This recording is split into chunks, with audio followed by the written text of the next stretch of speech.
ఆలయం. ఈ కథను రచించిన వారు గొల్లపూడి రాజలక్ష్మి గారు. ఈ కథ ఆంధ్రభూమి సచిత్ర వారపత్రికలో జూలై 2006లో ప్రచురితమైంది. 24 గంటలు పేపరు వార్తలు తప్ప ఏ విషయమూ పట్టించుకోరు. అసలు ఈ కొంపలో ఏం జరుగుతోందో తెలుసా అంటూ రుసరుసలాడుతూ వచ్చింది వర్ధనమ్మ. పేపర్లోంచి తలెత్తి భార్య వంక చూసి పొద్దున్నే మొదలైంది అనుకున్నాడు పరాంకుశం. ఏమిటి ఉలుకు పలుకు లేదు, మాట వినిపించిందా లేదా అంది గద్దిస్తూ. వినిపించకపోవడానికి తమరిదేం సామాన్యమైన గొంత, అతి కోమలం అన్నాడు వ్యంగ్యంగా. అందుకేనా బెల్లం కొట్టిన రాయల్లే కూర్చున్నారు ఈ విసుర్లకేం గాని. మీ అక్కయ్య ఏం చేసిందో చూసారా అంది కాస్త గొంతు తగ్గించి. ఏం చేసిందన్నట్టు ప్రశ్నార్థకంగా చూశాడు. వంట ఇంటి పెత్తనమంతా తనే తీసుకుందిగా.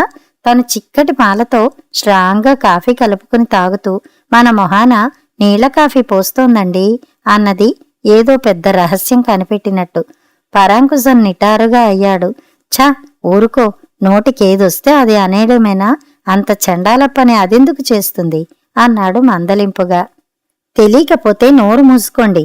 ఇందాక తన కోసం కలుపుకున్న కాఫీ కాస్త నోట్లో పోసుకుని చూశాను, బండారం బయటపడింది అంది. నీ అనుమానం పాడుగాను. తన ఎంగిలి కాఫీ తాగేదాకా నీ ఆరాటం తీరలేదన్నమాట. అంత దిక్కుమాలిన పని నేనెందుకు చేస్తాను? ఎప్పుడూ పేపర్ ఝాస్ తప్ప నా మాట సరిగ్గా చెవిన వేసుకోరు. మీకీ జబ్బు వదలదు అంది విసురుగా.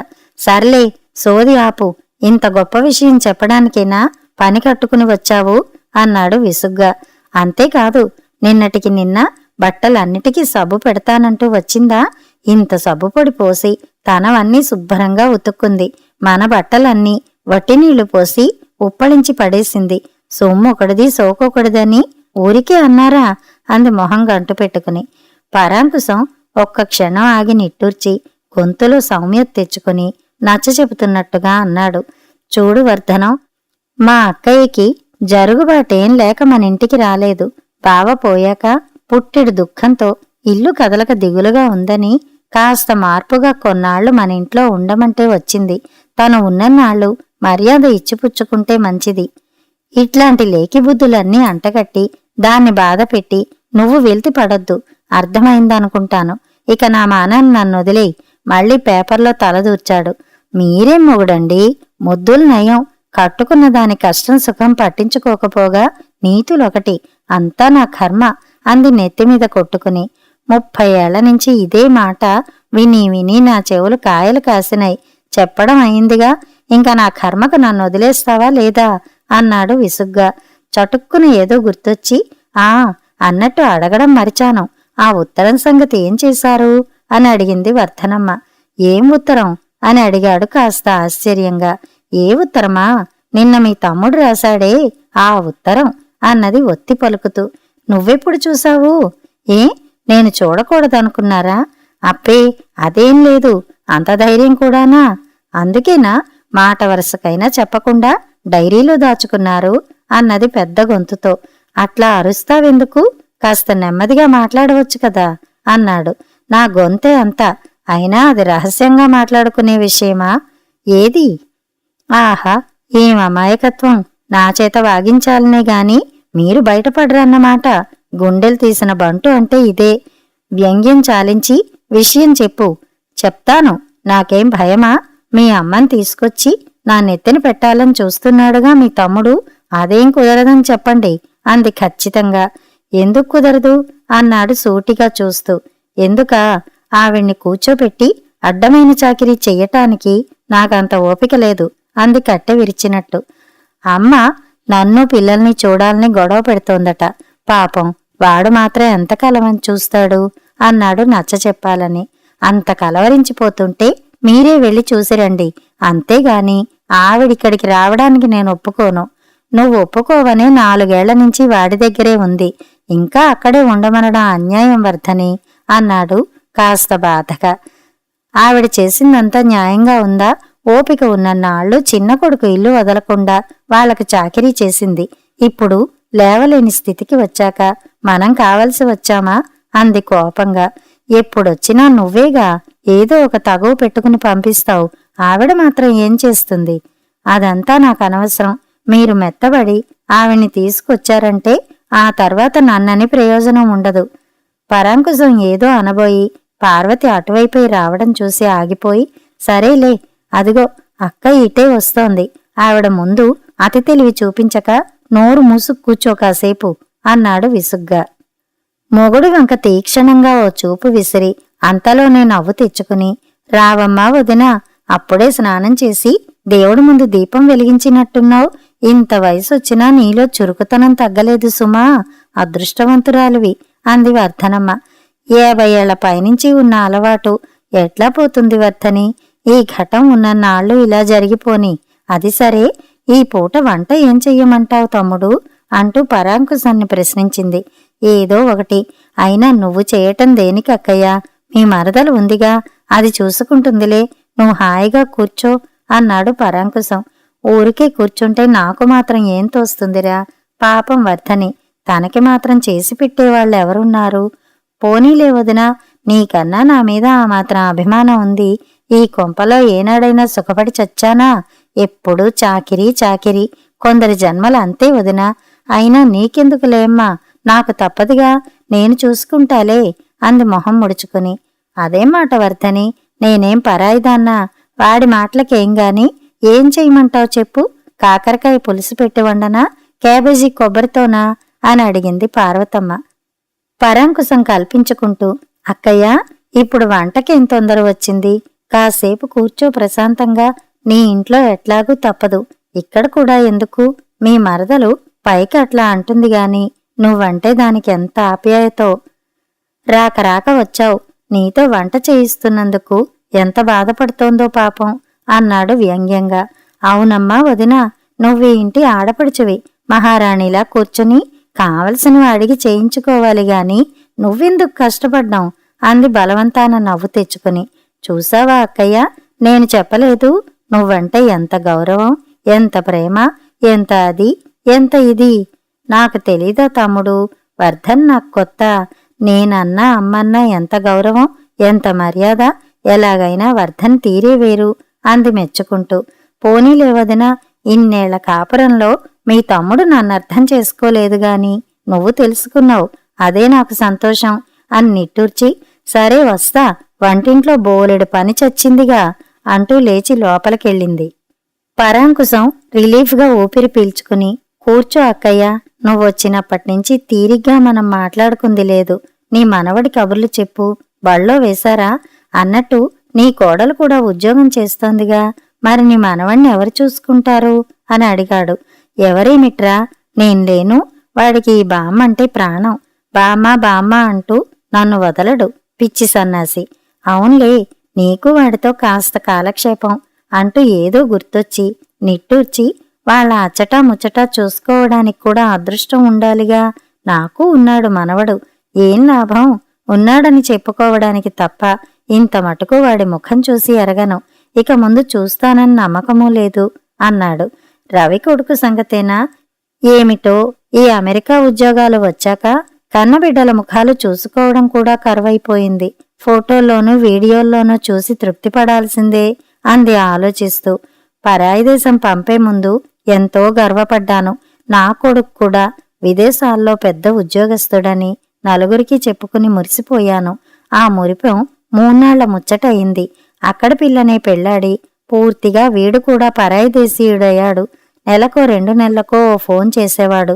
ఇప్పుడు ఆ ముచ్చట లేదు అన్నాడు బాధగా. అయిందేదో అయింది. వాడికి ఇష్టమైన అమ్మాయినే కట్టుకున్నాడు కదా. ఒకసారి ఆ పిల్లతో ఇక్కడికొచ్చి తన దేశాన్ని, తన వాళ్లను, తన పుట్టిన ఊరిని, ఇల్లు వాకిళ్ళు అన్నీ చూపించొచ్చు కదా. అంత తీరికలేని ఉద్యోగమా అంది పార్వతమ్మ. తీరిక లేక కాదు, మనసు లేక. మొదట్లో ఆ పెళ్లిని వ్యతిరేకించాం కదా. మన దేశం కాదు, భాష కాదు, సాంప్రదాయం కాదు, ఎందుకు తొందరపడ్డావని కాస్త కోపగించిన మాట నిజమే. ఆ మాత్రం బాధ కన్నవాళ్లకుండదా? అది అర్థం చేసుకోక సంస్కారం లేనివాళ్లమన్నాడు, కోపస్తు మండూకాలమన్నాడు. పెళ్లి విషయంలో తను సర్వస్వతంత్రుడట, ఎవరికోసమో తన ఇష్టాన్ని చంపుకోలేడట, ఇంకా ఏవేవో అన్నాడు. ఆనాటి నుంచి నాకో పెద్ద కొడుకు ఉన్నాడన్న సంగతే మర్చిపోయాను. పోనీ ఇప్పుడు మళ్ళీ అవన్నీ గుర్తు చేసుకోవడం వల్ల బాధ తప్ప ఏముంది అన్నాడు సర్దుకుంటూ. అదే నిజమే. అయినా ఇవన్నీ తాత్కాలికంరా. కొంతకాలం గడిస్తే అన్నీ సర్దుకుంటాయి. బాధపడకు అంది ఓదార్పుగా. అది సరేగాని అక్కయ్య, గోపాలం ఉత్తరం రాశాడు. ఏం రాశాడు? అంతా బావున్నారా? అమ్మ ఎలా ఉందిట? ఎలా ఉంటుంది? బాగానే ఉందిట. ఆవిడికి బాగా ఓపిక తగ్గిపోయిందట. ఈ మధ్య మాట కూడా సరిగ్గా వినిపించడం లేదట. వృద్ధాప్యంలో వచ్చే సమస్యలేగా ఇవి. నిజానికి గోపాలం నాకంటే వయసులో చిన్నవాడైనా పెద్ద మనసు. అమ్మని ఎంతో ప్రేమగా చూసుకుంటూ తల్లి రుణం తీర్చుకుంటున్నాడు. పాపం వాడికి ఇప్పుడు ఇబ్బంది వచ్చి పడింది. గోపాలం కూతురు సుమతికి ఇప్పుడు డెలివరీ టైముట. కాన్పు కోసం వాడి భార్య శాంత అమెరికా ప్రయాణం పెట్టుకుంది. అమ్మని తనొక్కడే చూసుకోవడం కష్టమని నా దగ్గర వదిలి వెళ్దామనుకుంటున్నాడు అన్నాడు పరాంకుశం. బావుంది. అయితే అమ్మ వస్తుందన్నమాట. ఎప్పుడు తీసుకొస్తున్నాడు అన్నది పార్వతమ్మ సంతోషించి. ఏదో అనబోయిన పరాంకుశం వర్ధని అటు రావడం చూసి ఆగిపోయాడు. ఏమిటి, నన్ను చూసి మాటలు ఆపేశారు? అంత వినకూడని రహస్యాలేమిటమ్మా వదినా అని అడిగింది వర్ధని నవ్వుతూ అన్నట్టుగానే అంటూ చురక వేస్తూ. నీకు తెలియని రహస్యాలు మాకేముంటాయి వర్ధని అంది పార్వతమ్మ. ఏమోనమ్మా, ఎంతైనా మీరిద్దరూ అక్కా తమ్ముళ్ళు కష్టసుఖాలు చెప్పుకుంటున్నారేమో. పానకంలో పుడకలా వచ్చాను. ఏమిటా వంకర మాటలు? తిన్నగా మాట్లాడడం రాదా అన్నాడు చిరాగ్గా పరాంకుశం. వంకర మాటలు, నంగి చూపులు మీకలవాటు. నాకవన్నీ తెలీదు. ఉన్నదున్నట్టు మొహం మీద అనేస్తాను. అందుకేగా అందరికీ కానిదాన్ని అయిపోయాను అన్నది ముఖం చించుకుని. ఎందుకురా విసుక్కుంటావు? ఇప్పుడు వర్ధని ఏమన్నదని అన్నది పార్వతి. ఆ విసుగు ఎందుకో నన్నడుగు చెప్తాను. మీ గోపాలం ఆ ముసలావిని తెచ్చి నా నెత్తిన పెడతానని రాశాడు. నా వల్ల కాదన్నాను. అది ఆ విసుగు అన్నది వర్ధని. ఏం మాట్లాడాలో తెలియనట్టు వర్ధని ముఖంలోకి చూసి ఊరుకుంది పార్వతమ్మ. నువ్వు చూస్తూనే ఉన్నావుగా వదినా. నాకేమో మోకాళ్ల నొప్పులు, బుర్ర తిరుగుతూ ఉంటుంది. చూపించుకోలేదుగాని బీపీ ఉండే ఉంటుంది. ఈ పరిస్థితిలో ఆవిడ్ని కూచోబెట్టి చేయాలంటే మాటలా చెప్పు అన్నది మళ్లీ వర్ధని. వాడెంతో తప్పని పరిస్థితిలో రాశాడు ఉత్తరం. ఛ, ఎందుకు పనికిరాని అసమర్థుణ్ణైపోయాను. అమ్మని తలుచుకుంటే దిగులేస్తుంది అన్నాడు పరాంకుశం. అంత దిగులు పడ్డానికి ఇప్పుడేం కష్టం వచ్చిందిట అంది ముఖాన్ని గంటు పెట్టుకుని వర్ధని. తెలిసి తెలియనట్లు నటించేవాళ్లంటే నా కొళ్ళు మంట అన్నాడు. మండుతుంది. ఎందుకు మండదు? ఆవిడగాని తెచ్చి నా నెత్తిన కూర్చోబెడితే గాని మీ ఒళ్ళు మంట చల్లారదు. నేనిక్కడ సుఖపడిపోతున్నాననేగా మీ దుగ్ధ. అయినా అనకూడదుగాని వదినా, మరీ అంతకాలం ఎవరూ బతక్కూడదు సుమా. పళ్ళు ఊడిపోయి, కళ్ళు చెవులు పనిచేయక, కాళ్ళు చచ్చుపడి ఎందుకొచ్చిన బతుకమ్మ? మీ అమ్మలాగా ఇట్లా కాళ్లకు చుట్టుకుని పీడించడానికి తప్ప అంది ఈసడింపుగా. పార్వతమ్మ చేష్టలుడిగిందాన్లా చూసింది. పరాంకుశం ఆగ్రహం పట్టలేకపోయాడు. నోరు మూసుకో, మోకాళ్ల నొప్పులని మూలిగావుగా, రేపు నీ గతేమిటో ఆలోచించు అన్నాడు. నాకంత కర్మేం కాలింది. నా పిల్లలకి నేనంటే వల్లమాలిన ప్రేమ. రవి దూరాన ఉన్నా నేనంటే ప్రేమే. ఇంక సుందరం నా కాల్లో ముళ్ళు గుచ్చుకున్నా విలవిల్లాడతాడు. నా గురించి నాకేం దిగుల్లేదు. ఇదిగో ఇలాంటి వంకర మాటలతో ముందు మీ జీవితం ఏమైపోతుందో చూసుకోండి అంది వర్ధని బెదిరింపుగా. ఎంత నమ్మకం! ఒకప్పుడు మా అమ్మ కూడా నన్ను చూసి అలాగే అనుకుంది. ఇప్పుడేం జరుగుతోంది? నీకు వస్తుంది ఆ సమయం, అప్పుడు అనుభవిస్తావు అన్నాడు కటువుగా. ఏమిటి శపిస్తున్నారా? చూసావమ్మా వదినా, ఇది వరస. అస్తమానం మీ అమ్మను అడ్డం పెట్టుకుని నన్ను ఆడిపోసుకోంది. రోజు గడవదు. పెళ్ళం కష్టం సుఖం ఆలోచించని ఈ మనిషితో ఎట్లా కాపురం చెయ్యాలో నువ్వే చెప్పు అంటూ దుఃఖపడి చీదడం మొదలుపెట్టింది వర్ధని. ఇది మాకు మామూలే అక్కయ్యా, నువ్వేం పట్టించుకోకు అన్నాడు పరాంకుశం. చూడు వర్ధని, ఒక మాట చెబుతాను, కోపగించుకోకు. అన్ని రోజులు అందరికీ ఒకేలా ఉండవు. ఎవరి మొహాన ఏం రాసిపెట్టి ఉందో ఆ భగవంతుడికే తెలియాలి. తొందరపడి ఒక మాట అనే ముందు వెనక ముందు ఆలోచించాలి. వృద్ధాప్యం గడప ముందు మనం ఉన్నామని మరిచిపోకు. పాపం గోపాలం ఎంతకాలమని చూస్తాడు? ఇప్పుడు వాడు ఎటూ తోచని పరిస్థితిలో మీ సహాయం కోరాడు. కాదనడం న్యాయమేనా? బొత్తిగా నాకేం సంబంధం లేదు అనడం అమానుషం అన్నది పార్వతమ్మ నెమ్మదిగానే అయినా స్పష్టంగా. బావుందమ్మా వరస. తమ్ముడికి వంత పలుకుతూ నువ్వు నన్నే తప్పుపడుతున్నావా? అవునులే, నువ్వు ఆ తాన్లో గుడ్డేగా. ఎక్కడికి పోతాయి బుద్ధులు? అంతా నా కర్మ. అంతా నన్ను ఆడిపోసుకునేవాళ్లే. వర్ధని గయ్యమంది. లోపలి గదిలో ఏదో రాసుకుంటూ కూర్చున్న సుందరం గబగబా వచ్చాడు. ఏమిటి వాకిట్లో ఈ గొడవంతా? ఎవరైనా విని నవ్వుతారనే ఇంగితం కూడా లేదా మీకు? ఈ కొంపలో ప్రశాంతత అన్నదే ఉండి చావదు. ఎప్పుడూ ఏదో ఒక విషయంలో కీచులాటలే. ఛ అన్నాడు కోపంగా. మీ నాన్నకు ఆ జ్ఞానం ఉంటే నా బతుకిలా ఎందుకుంటుంది? అంతా నా కర్మ అంది దుఃఖాన్ని తెచ్చిపెట్టుకుంటూ వర్ధని. నువ్వు మాత్రం తక్కువ. ప్రతిదానికి రాద్ధాంతం చేస్తూ గోటితో పోయేదాన్ని గొడ్డల్దాకా తెస్తావు అన్నాడు తల్లిపై రుసరుసలాడుతూ. మధ్యలో నన్నంటావేరా? అన్నిటికీ మూలం మీ నాన్నే. ఏదో ఒక సమస్యను తెచ్చి నా నెత్తిన రుద్దాల్ని చూస్తుంటారు అంది మొగుణ్ణి నేరస్తుడిలా చూస్తూ. అబ్బా, ఇంకా ఆపమ్మా, దయచేసి లోపలికెళ్ళు అని కసిరాడు. బావుంది నాయనా వరస. ఉరుమురుం మంగళం మీద పడ్డట్టు నా మీద విసుక్కుంటావే అని సణుగుతూ లోపలికెళ్ళింది. అమ్మకిష్టం లేదని తెలిసి ఎందుకు వాదం పెట్టుకుంటావు నాన్నా? ఒకవేళ బామ్మ వచ్చినా ఇక్కడ మనశ్శాంతిగా ఉండగలుగుతుందా? ఈ గొడవంతా ఎందుకు? హాయిగా అత్తయ్య దగ్గర ఉండొచ్చు కదా. ఏ, ఆవిడ కూతురేగా, ఉంటే తప్పేముంది అన్నాడు తండ్రితో. మతి ఉండే మాట్లాడుతున్నావా? అత్తయ్యే ఇప్పుడు కొడుకు కోడల మీద ఆధారపడి ఉంది. తానేం చేయగలుగుతుంది? బామ్మ కూడా ఇందుకు ఒప్పుకోదు అన్నాడు పరాంకుశం. అలాంటప్పుడు శుభ్రంగా ఏ ఓల్డేజ్ హోంలోనో ఉంచితే సరిపోతుంది కదా. ఇంత చిన్న విషయం మీకెందుకు తట్టదో నాకర్థం కాదు అంటూ లోపలికెళ్ళిపోయాడు. పరాంకుశం పార్వతమ్మ నిర్ఘాంతపోయారు. ఆ రాత్రంతా పరాంకుశానికి నిద్ర పట్టలేదు. భార్య ధోరణి, కొడుకు మాటలు కలవరపెట్టి కంటిమీద కునుకు లేకుండా చేసినాయి. ఓల్డేజ్ హోం అంటూ ఎంత తేలిగ్గా అనేశాడు. అది చిన్న విషయమా? రేపు తన విషయంలోనూ అదే పరిష్కారం అనుకుంటాడేమో. అవును, మానవ సంబంధాల్ని వెనక్కి నెట్టి డబ్బు సంపాదనే ప్రధానమనుకునే ఈ తరం పిల్లల నుంచి ఇంతకంటే ఎక్కువ ఆశించడం ఎంత అవివేకం. ఒక విధంగా వాడు తనకు కనువిప్పు కలిగించాడు. ఆ వైపు కూడా ఆలోచించడానికి మార్గం చూపించాడు అనుకున్నాడు. పార్వతమ్మకి నిద్ర పట్టలేదు. సుందరం మాటలు పదే పదే గుర్తొచ్చి ఆలోచిస్తూనే ఉంది. తెల్లవారింది. మంచంలో బద్ధకంగా పడుకుని ఉన్న పరాంకుశాన్ని చూసి ఒంట్లో బావుందా అని అడిగింది పార్వతమ్మ. బావుండకే అంటూ లేచి కూర్చున్నాడు. రాత్రంతా ఆలోచించి ఒక నిర్ణయానికి వచ్చానురా అంది.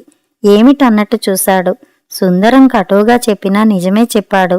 అమ్మ నాకు అమ్మేగా, నా దగ్గరకు తెచ్చుకుంటాను అంది స్థిరంగా. నా అసమర్థతను ఎత్తి చూపిస్తున్నావా అక్కయ్య అన్నాడు తల వంచుకుని ఆవేదనగా. అదేం మాటరా, నేనలా అంటానా అన్నది నొచ్చుకుంటూ. మరిదేమిటి? నువ్వన్నట్టు అమ్మ నాకు అమ్మేగా. నీ బిడ్డల మీద ఆధారపడ్డ నువ్వే ఈ నిర్ణయం తీసుకున్నప్పుడు కొడుగ్గా అమ్మకు నేనేం చేయలేననుకున్నావా? నీ స్వభావం నాకు తెలీదా? నీకు మనసుంది, కాని ఇంట్లో పరిస్థితి అనుకూలించాలిగా. మనసున్నప్పుడు మార్గం కూడా ఉంటుంది. ఇంతకాలం నేనెంత అజ్ఞానంలో ఉన్నానో, మూర్ఖంగా సంకుచితంగా ఆలోచిస్తున్నానో నాకిప్పుడే అర్థమైంది. అమ్మ బాధ్యత పూర్తిగా వర్ధనిదే అన్న భావంతో తను సహకరించడం లేదని సమాధానపడి నెపం తన మీద వేసి నా బాధ్యతను విస్మరించాను. నా తప్పు నాకిప్పుడే తెలిసింది. నిజానికి అమ్మ బాధ్యత పూర్తిగా నాదే. వర్ధని చూడ్డం చూడకపోవడం అన్నది తన స్వభావాన్ని బట్టి, సంస్కారాన్ని బట్టి ఉంటుంది. తనే చూడాలని శాసించడం నా పురుషాహంకారం.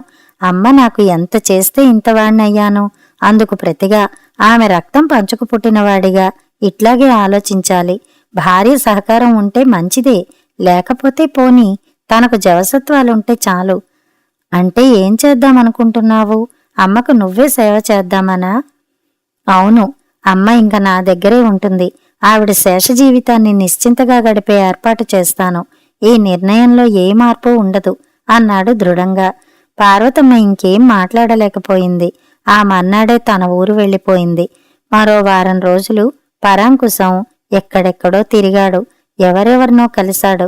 ఆ తర్వాత ఎంతో ప్రశాంతత కనిపించింది అతనిలో. ఆ రోజు తన సూట్ కేసు సర్దుకుంటూ కూర్చున్న పరాంకుశంతో, ఎక్కడికి, ఏదైనా ఊరెళ్తున్నారా అని అడిగింది వర్ధని. అలాంటిదే, వానప్రస్థం అన్నాడు గంభీరంగా. అంటే అన్నది అర్థం కాక. అంటే తెలీదా? తెలియకేగా అడుగుతున్నాను అని ఒక్క క్షణం ఆగి, ఓహో మీ తమ్ముడి దగ్గరికేగా అన్నది ముఖం చెట్లించి. అవును, ఆవిని తీసుకురావడానికేగా అంది ఉక్రోషం పట్టలేక.